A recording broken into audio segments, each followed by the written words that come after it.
اللہ کے نبی رسول اللہ صلی اللہ علیہ وسلم نے ارشاد فرمایا، جو بندہ اپنے مال میں سے زکوٰۃ ادا کرتا ہے تو اس کے مال کی حفاظت خود رب تعالیٰ اپنے کرم پر لے لیتے ہیں۔ قریب میں ایک یہودی بھی یہی سن رہا تھا۔ اس نے اپنا مال تجارت کے لیے بھیجا ہوا تھا اور اس کو یقین تھا کہ جس راستے میں میرا مال جا رہا ہے وہاں چور بڑے ہیں، ڈکیتیاں ہوتی رہتی ہیں۔ یہودی نے گھر جا کر سارا حساب لگا کے زکوٰۃ دے دیا۔ پھر لوگوں نے پوچھا کہ تم مسلمان ہو گئے؟ یہودی نے کہا نہیں۔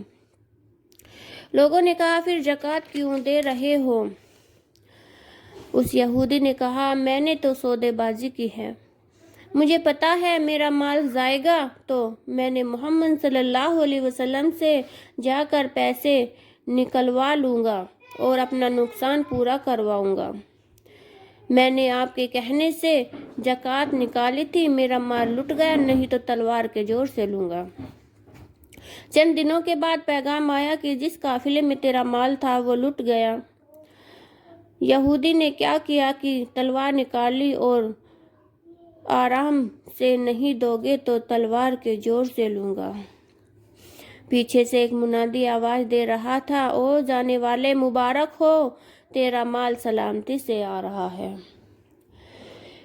جس قافلے میں میرا مال تھا وہ لٹا نہیں۔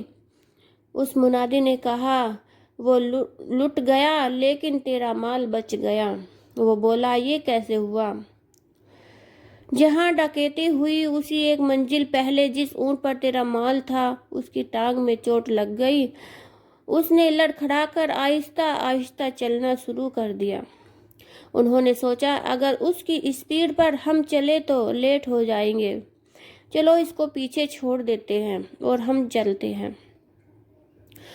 اسی رات ڈکیتی ہو گئی اور تیرے اونٹ کی ٹانگ بھی صحیح ہو گئی اور تیرا مال بھی سلامتی سے آ رہا ہے۔ وہ یہودی جو تلوار کے زور سے مال لینے جا رہا تھا وہ سرکار دو عالم کی بارگاہ میں گیا اور مسلمان ہو گیا۔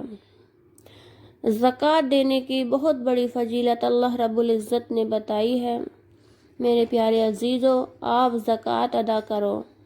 جس کے اوپر زکوٰۃ کو فرض کیا گیا ہے وہ اپنی زکوٰۃ کو ادا کرو۔ زکوٰۃ دینے سے مال میں اضافہ ہو